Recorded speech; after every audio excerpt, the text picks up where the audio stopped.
Você está ouvindo Devocional Robert Murray M'Cheyne.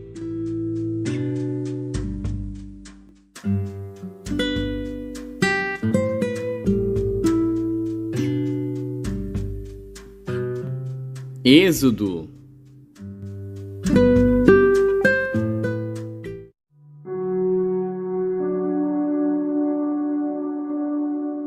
Êxodo, capítulo 31. Depois falou o Senhor a Moisés, dizendo: Eis que eu tenho chamado por nome a Bezalel, o filho de Uri, filho de Ur, da tribo de Judá, e o enchi do Espírito de Deus, de sabedoria, e de entendimento, e de ciência em todo lavor, para elaborar projetos, e trabalhar em ouro, em prata e em cobre, e em lapidar pedras para engastar, e em entalhes de madeira, para trabalhar em todo lavor. E eis que eu tenho posto com ele a Aholiabe, o filho de Aizamaque, da tribo de Dan, e tenho dado sabedoria ao coração de todos aqueles que são hábeis, para que façam tudo o que te tenho ordenado, a saber, a tenda da congregação, e a arca do testemunho, e o propiciatório que estará sobre ela, e todos os pertences da tenda, e a mesa com seus utensílios, e o candelabro de ouro puro com todos os seus pertences, e o altar do incenso, e o altar do holocausto com todos os seus utensílios, e a pia com a sua base, e as vestes do ministério, e as vestes sagradas de Arão, o sacerdote, e as vestes de seus filhos, para administrarem o sacerdócio, e o azeite da unção, e o incenso aromático para o santuário, farão conforme a tudo que te tenho mandado. Falou mais o Senhor a Moisés, dizendo: Tu, pois, fala aos filhos de Israel, dizendo: Certamente guardareis meus sábados, porquanto isso é um sinal entre mim e vós nas vossas gerações, para que saibais que eu sou o Senhor que vos santifica. Portanto, guardareis o sábado, porque santo é para vós. Aquele que o profanar, certamente morrerá, porque qualquer que nele fizer alguma obra, aquela alma será eliminada do meio do seu povo. 6 dias se trabalhará, porém o 7º dia é o sábado do descanso, santo ao Senhor. Qualquer que no dia do sábado fizer algum trabalho, certamente morrerá. Guardarão, pois, o sábado os filhos de Israel, celebrando-o nas suas gerações por aliança perpétua. Entre mim e os filhos de Israel será um sinal para sempre, porque em 6 dias fez o Senhor os céus e a terra, e ao 7º dia descansou e restaurou-se. E deu a Moisés, quando acabou de falar com ele no Monte Sinai, as 2 tábuas do testemunho, tábuas de pedra escritas pelo dedo de Deus.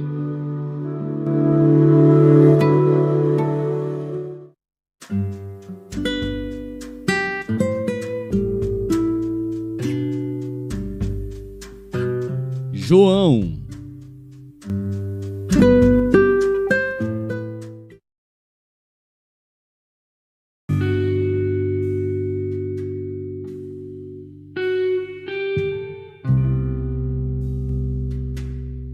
Capítulo 10.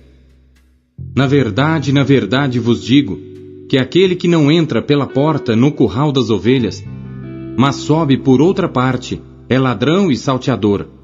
Aquele, porém, que entra pela porta, é o pastor das ovelhas. A este o porteiro abre, e as ovelhas ouvem a sua voz, e chama pelo nome às suas ovelhas, e as traz para fora. E quando tira para fora as suas ovelhas, vai adiante delas, e as ovelhas o seguem, porque conhecem a sua voz. Mas de modo nenhum seguirão o estranho, antes fugirão dele, porque não conhecem a voz dos estranhos. Jesus disse-lhes esta parábola, mas eles não entenderam o que era que lhes dizia. Tornou, pois, Jesus a dizer-lhes: em verdade vos digo, que eu sou a porta das ovelhas. Todos quantos vieram antes de mim são ladrões e salteadores, mas as ovelhas não os ouviram. Eu sou a porta. Se alguém entrar por mim, salvar-se-á, e entrará e sairá, e achará pastagens. O ladrão não vem senão a roubar, a matar e a destruir. Eu vim para que tenham vida, e a tenham com abundância. Eu sou o bom pastor. O bom pastor dá a sua vida pelas ovelhas. Mas o mercenário, e que não é pastor, de quem não são as ovelhas, vê vir o lobo, e deixa as ovelhas e foge. E o lobo as arrebata e dispersa as ovelhas. Ora, o mercenário foge porque é mercenário, e não tem cuidado das ovelhas. Eu sou o bom pastor, e conheço as minhas ovelhas, e das minhas sou conhecido. Assim como o Pai me conhece a mim, também eu conheço o Pai, e dou a minha vida pelas ovelhas. Ainda tenho outras ovelhas que não são deste aprisco. Também me convém agregar estas, e elas ouvirão a minha voz, e haverá um rebanho e um pastor. Por isto o Pai me ama, porque dou a minha vida para tornar a tomá-la. Ninguém me tira de mim, mas eu de mim mesmo a dou. Tenho poder para a dar, e poder para tornar a tomá-la.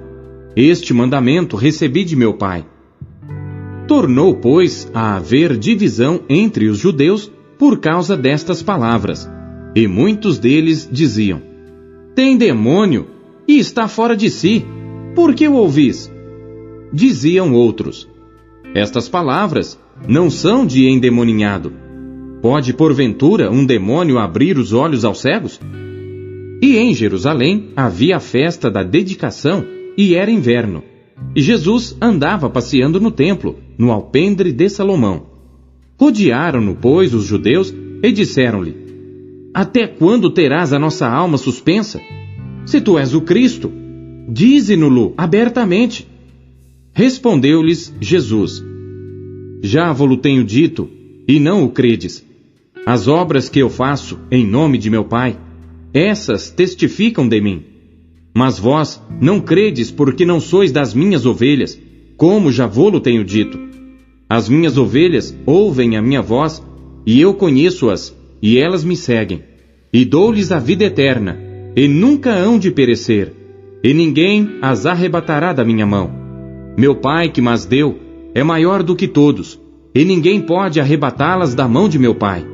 Eu e o Pai somos um. Os judeus pegaram então outra vez em pedras para o apedrejar. Respondeu-lhes Jesus: tenho-vos mostrado muitas obras boas procedentes de meu Pai. Por qual destas obras me apedrejais? Os judeus responderam, dizendo-lhe: não te apedrejamos por alguma obra boa, mas pela blasfêmia, porque sendo tu homem, te fazes Deus a ti mesmo. Respondeu-lhes Jesus: não está escrito na vossa lei? Eu disse: sois deuses? Pois, se a lei chamou deuses àqueles a quem a palavra de Deus foi dirigida, e a Escritura não pode ser anulada, àquele a quem o Pai santificou e enviou ao mundo, vós dizeis: blasfemas, porque disse, sou filho de Deus? Se não faço as obras de meu Pai, não me acrediteis. Mas se as faço, e não credes em mim, crede nas obras, para que conheçais e acrediteis que o Pai está em mim e eu nele. Procuravam, pois, prendê-lo outra vez, mas ele escapou-se de suas mãos e retirou-se outra vez para além do Jordão, para o lugar onde João tinha primeiramente batizado, e ali ficou. E muitos iam ter com ele e diziam: na verdade, João não fez sinal algum, mas tudo quanto João disse deste era verdade. E muitos ali creram nele.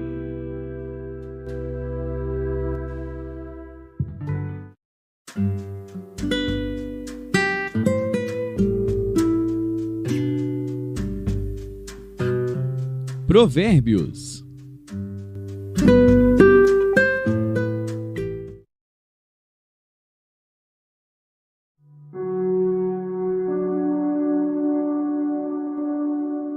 Provérbios, capítulo 7.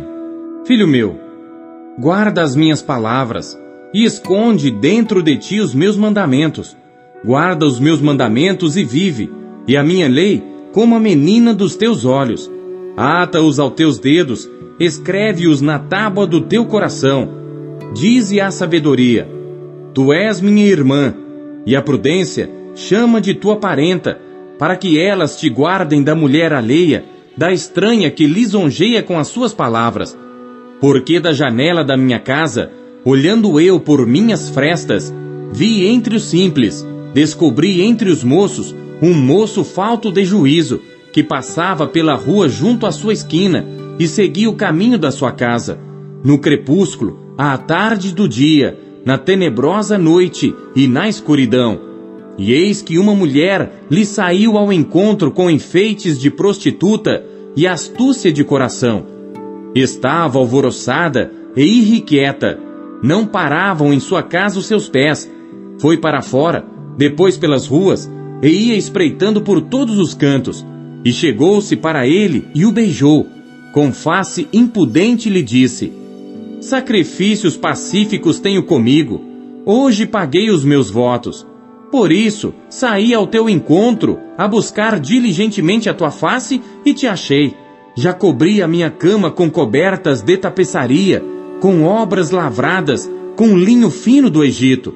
Já perfumei o meu leito com mirra, aloés e canela. Vem, saciemo-nos de amores até amanhã. Alegremo-nos com amores, porque o marido não está em casa. Foi fazer uma longa viagem. Levou na sua mão um saquetel de dinheiro. Voltará para casa só no dia marcado.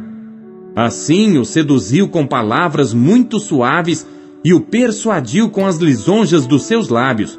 E ele logo a segue, como o boi que vai para o matadouro, e como vai o insensato para o castigo das prisões, até que a flecha lhe atravesse o fígado, ou como a ave que se apressa para o laço e não sabe que está armado contra a sua vida.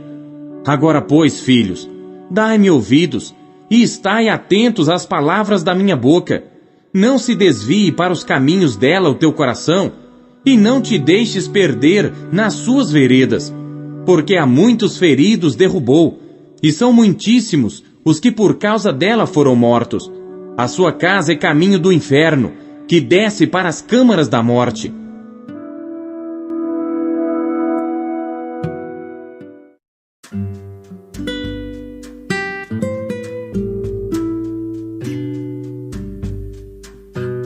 Gálatas.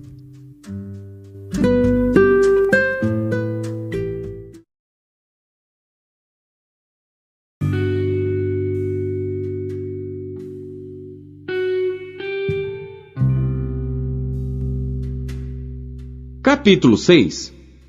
Irmãos, se algum homem chegar a ser surpreendido em alguma ofensa, vós que sois espirituais, encaminhai o tal com espírito de mansidão, olhando por ti mesmo, para que não sejas também tentado. Levai as cargas uns dos outros, e assim cumprireis a lei de Cristo. Porque se alguém cuida ser alguma coisa, não sendo nada, engana-se a si mesmo. Mas prove cada um a sua própria obra, e terá glória só em si mesmo, e não no outro. Porque cada qual levará a sua própria carga. E o que é instruído na palavra, reparta de todos os seus bens com aquele que o instrui. Não erreis, Deus não se deixa escarnecer, porque tudo o que o homem semear, isso também ceifará. Porque o que semeia na sua carne, da carne ceifará a corrupção. Mas o que semeia no Espírito, do Espírito ceifará a vida eterna. E não nos cansemos de fazer bem, porque a seu tempo ceifaremos, se não houvermos desfalecido. Então, enquanto temos tempo, façamos bem a todos, mas principalmente aos domésticos da fé. Vede com que grandes letras vos escrevi por minha mão. Todos os que querem mostrar boa aparência na carne, esses vos obrigam a circuncidar-vos, somente para não serem perseguidos por causa da cruz de Cristo. Porque nem ainda esses mesmos, que se circuncidam, guardam a lei, mas querem que vos circuncideis, para se gloriarem na vossa carne. Mas longe esteja de mim gloriar-me, a não ser na cruz de nosso Senhor Jesus Cristo, pela qual o mundo está crucificado para mim e eu para o mundo.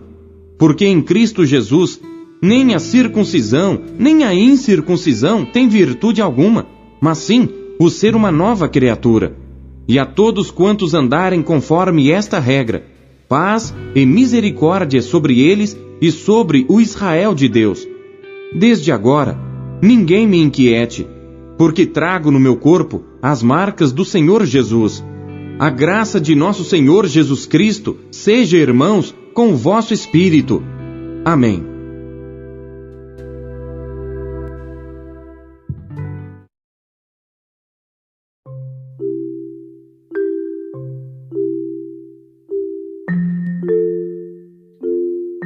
Deus usa cada trecho de sua palavra para falar com você. Você o ouviu hoje?